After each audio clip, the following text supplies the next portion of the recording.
इस देश में सबसे पहले संविधान के साथ खिलवाड़ किसने किया? पंडित नेहरू ने किया। दूसरा, उनकी बेटी लाई, प्रधानमंत्री थी वो।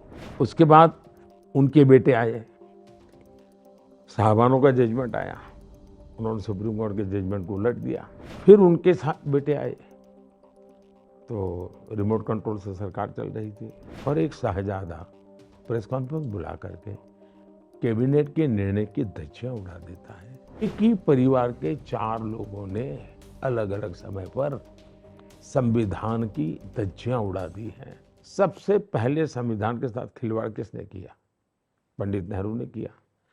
पहला संविधान में उन्होंने जो अमेंडमेंट लाए वो फ्रीडम ऑफ स्पीच को रिस्ट्रिक्ट करने वाला लाए, यानी वो लोकतंत्र के भी खिलाफ था, संविधान के भी खिलाफ था।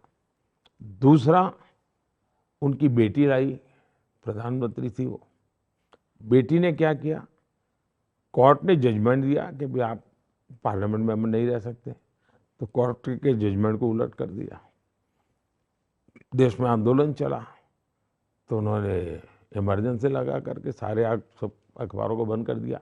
इमरजेंसी का एक फ़ायदा हुआ, अरुणपुरी को इंडिया टुडे का जन्म हुआ। जो भी फायदा हुआ वो तो उनकी रोजी रोटी का सवाल है। उसी समय इंडिया टुडे जन्म हुआ। उसके बाद उनके बेटे आए, साहबानों का जजमेंट आया, उन्होंने सुप्रीम कोर्ट के जजमेंट को उलट दिया, वे संविधान को बदला उन्होंने। फिर उन्होंने एक कानून लाए, जो कानून था मीडिया पर रिस्ट्रिक्शन का। देश भर में विपक्ष थोड़ा मजबूत हुआ था, मीडिया भी वाइब्रेंट होने लगा था। सब टूट पड़े कि हम फिर से इमरजेंसी नहीं आने देंगे। डर करके मारे उनको फिर वो विड्रॉ करना पड़ा। फिर उनके साथ बेटे आए, तो रिमोट कंट्रोल से सरकार चल रही थी। रिमोट कंट्रोल सरकार के प्रधानमंत्री भी थे पद पर। संविधान की कोख से सरकार बनी थी। सरकार मुझे पसंद है नहीं पसंद नहीं चलता है, वो भारत के लोकतंत्र के द्वारा संविधान की कोख से पैदा हुई सरकार थी। संविधान की कोख से कैबिनेट बनी थी। उस कैबिनेट ने एक निर्णय किया और एक शाहजादा प्रेस कॉन्फ्रेंस बुला करके कैबिनेट के निर्णय की धज्जियां उड़ा देता है। इतना ही नहीं, कैबिनेट फिर अपने मुद्दे को रिवर्स कर देती है। इसका मतलब यह हुआ कि एक ही परिवार के 4 लोगों ने अलग अलग समय पर संविधान की धज्जियां उड़ा दी हैं।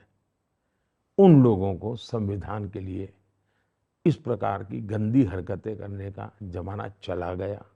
और इसलिए मैं आज डंके की चोट पर लोगों को कहता हूं कि मोदी जिंदा है तब तक जो संविधान सभा की मूल भावना है कि धर्म के आधार पर आरक्षण नहीं होगा, मैं इसके लिए लड़ाई लड़ूंगा, मेरी जान खपा दूंगा मैं इसके लिए। धर्म के आधार पर आरक्षण, धर्म के आधार पर आपने देश को बांट दिया एक बार। अभी धर्म के आधार पर आप ये करोगे क्या? सिर्फ अपना पद बना रहे, चेयर मिलती रहे इसलिए ये खेलते करोगे? देश स्वीकार नहीं करेगा। और मैं देश को एजुकेट करूंगा, उसके लिए मैं अपना जीवन खपाऊंगा।